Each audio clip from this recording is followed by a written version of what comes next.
नमस्कार। मैं हूं कुमार गजेंद्र। जनपद ऑन द स्पॉट में आपका स्वागत है। वो कहते हैं ना कि कई बार आदमी जो करता है उसकी जब बुरे दिन शुरू होते हैं तो उसके सारे पासे उल्टे पड़ने शुरू हो जाते हैं और वो जो भी हरकत करता है लोगों को रास नहीं आती है। हम आपको बता रहे हैं कि किस तरीके से केजरीवाल का एक समय पे बहुत अच्छा वक्त चल रहा था। उसने जो भी किया, मफलर मफलर लपेट कर, कानों पर फ्लोटर पहनकर, वो सारी चीजें लोगों को बड़ा आकर्षित करती थी। लोग सोचते थे कि एक ऐसा अद्भुत नेता पैदा हुआ है जिसका जवाब नहीं है। देश में पहली बार ऐसा कोई गरीब नेता पैदा हुआ है। हालांकि इससे इससे पहले एक जॉर्ज जॉर्ज फर्नांडिस हुआ करते थे, सीपीआई के नेता थे बड़े, और वो ऐसा कुर्ता पहनते थे, बिल्कुल दबा कुचला सुकड़ा सा।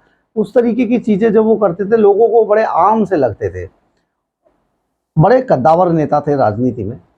लेकिन केजरीवाल ने जो दयनीय स्थिति के जितने भी रिकॉर्ड थे वो सारे तोड़ दिए। और केजरीवाल का जो मफलर मैन लुक था, बड़े पापा की कमीज और पैंट पहन के, फ्लोटर पहन के, एक आदमी रेनॉल्ड का पेन लगा के, वो वो बहुत आकर्षित करता था लोगों को कि ये आएगा और राजनीति में बदलाव करेगा। ये सारी चीजें जनता को बहुत अच्छी लग रही थी। लेकिन अब केजरीवाल का वक्त बुरा शुरू हो चुका है और वो जो भी करते हैं, जिस तरीके से भी करते हैं, अब वो सारे पासे उल्टे पड़ने शुरू हो गए हैं। देखिए, अभी जिस तरीके से 400 लोगों को एलजीबीके सक्सेना ने निकाला है, वो बहुत ही सोचने वाली बात है। आप जरा समझिए कि एलजीबीके सक्सेना को ये बात कैसे पता चली कि इतने सारे लोग मुफ्त में आम आदमी पार्टी में काम करने का मजा लूट रहे हैं। सरकारी खजाने को लूट मचा रखी है उन्होंने, और इस तरीके से बहुत सारे लोगों को रखा गया है।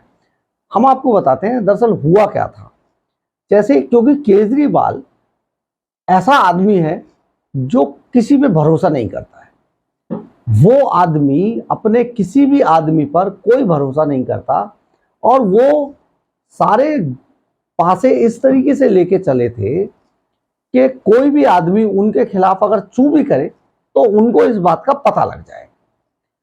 हुआ कि ये कि उन्होंने इस सब से बचने के लिए एक फीडबैक यूनिट बनाई।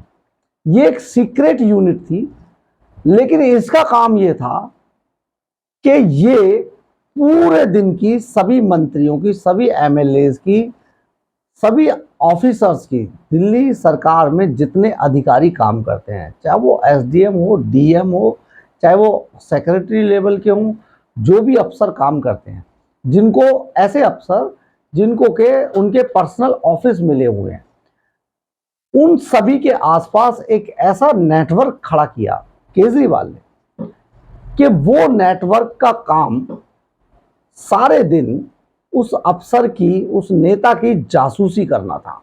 और वो पूरे दिन में उस नेता ने किससे बात की, क्या बात की, कैसे बात की, किस आदमी से बहुत ज्यादा मिल रहा था, कौन आदमी उससे मिलने आया, इसका बाकायदा एक डेटा बनाया जाता था। एक रजिस्टर हुआ करता था उनके पास। उसमें वो डायरी में पूरे डिटेल पूरे दिन की नोट डाउन करते थे, किसको अफसर ने फोन किया, किससे बात की, क्या बात की। ये सारी चीजें डिटेल्ड में ये फीडबैक यूनिट के लोग केजरीवाल को मुहैया कराया करते थे। अब आती सी उन्हीं सब विभागों की सर्वे सर्वाएं जिनके यहां कभी वो फीडबैक देने का काम करते। तो हुआ ये कि जब इन दोनों को, सत्येंद्र जैन और मनीष सिसोदिया को, ये महसूस हुआ कि ये क्या गेम हो गया हमारे साथ, तो उन्होंने धीरे धीरे करके, एक एक करके ये सारी चीजें पब्लिक डोमेन में, यानी कि एलजीबीके सक्सेना को मैसेज भेजना शुरू कर दिया। अब पहले शीश महल का खुलासा हुआ, पूरी सीडी समेत, जिसके अंदर चिड़िया भी पर नहीं मार सकती थी, उस शीश महल के वीडियो बाहर आ गए, उस शीश महल की पूरी फाइल बाहर आ गई। बड़े असमंजस की बात है, किसी ने नहीं की, फिर कैसे बाहर आ गई, यानी कि यहां से गई। तिहाड़ जेल से सारी चीजें लीक हो गई। अब ये जो फीडबैक यूनिट थी, आखिर वो कौन था जिसने जासूसों की भी मुखबरी कर दी? जो जासूस केजरीवाल ने अपने ही लोगों की जासूसी करने के लिए अपॉइंट किए थे, उन जासूसों की मुखबरी आखिर किसने की?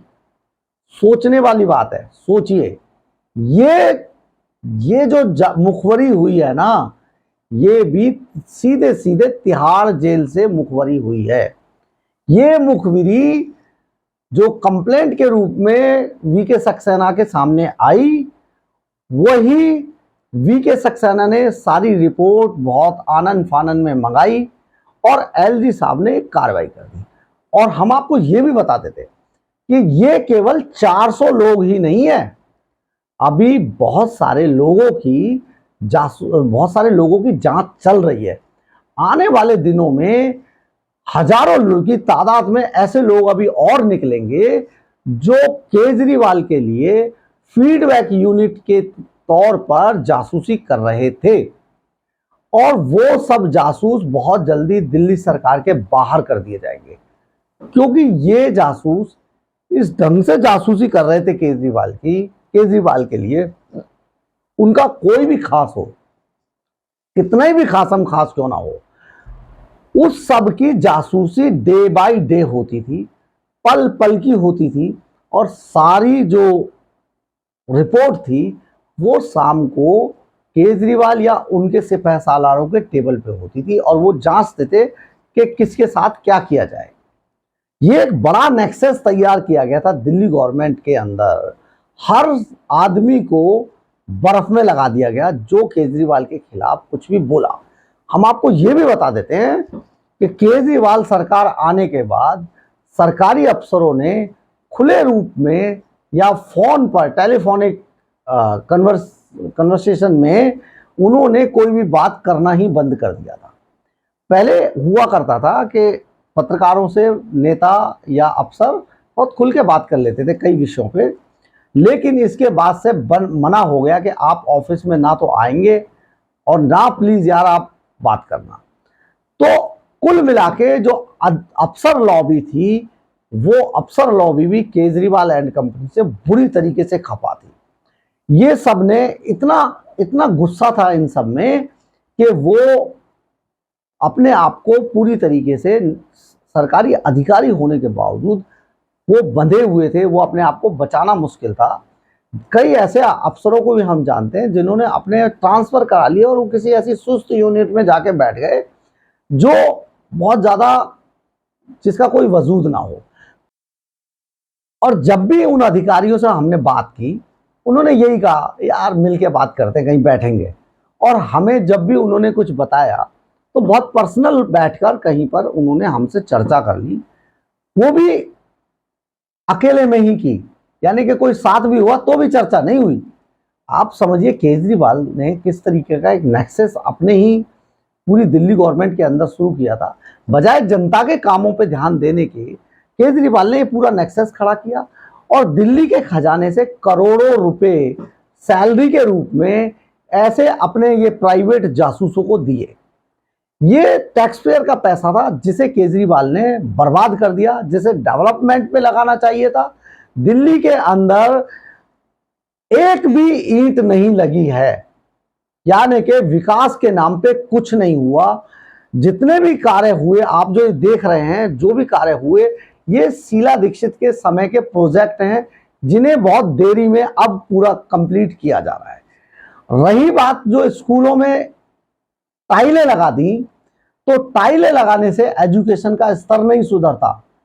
हम पूरी जिम्मेदारी के साथ कह रहे हैं ये बात कि अगर केजरीवाल साहब एक भी जज ऐसा निकाल दें जिनका बच्चा सरकारी स्कूलों में पढ़ा हो, प्राइवेट से नाम कटवा के सरकारी में आया हो, एक भी डॉक्टर, एक भी कोई बड़ा आईएएस आईपीएस अफसर कोई निकाल के दिखा दे, ये बार बार हल्ला मचाते रहे थे ना, एक भी निकाल के दिखा दे, ला के दिखाएं कि ये देखिए ये इतने जज थे, इनके बच्चे जो है पहले डीपीएस स्कूल में पढ़ते थे और फिर ये सरकारी में पढ़े, तो मान जाएंगे।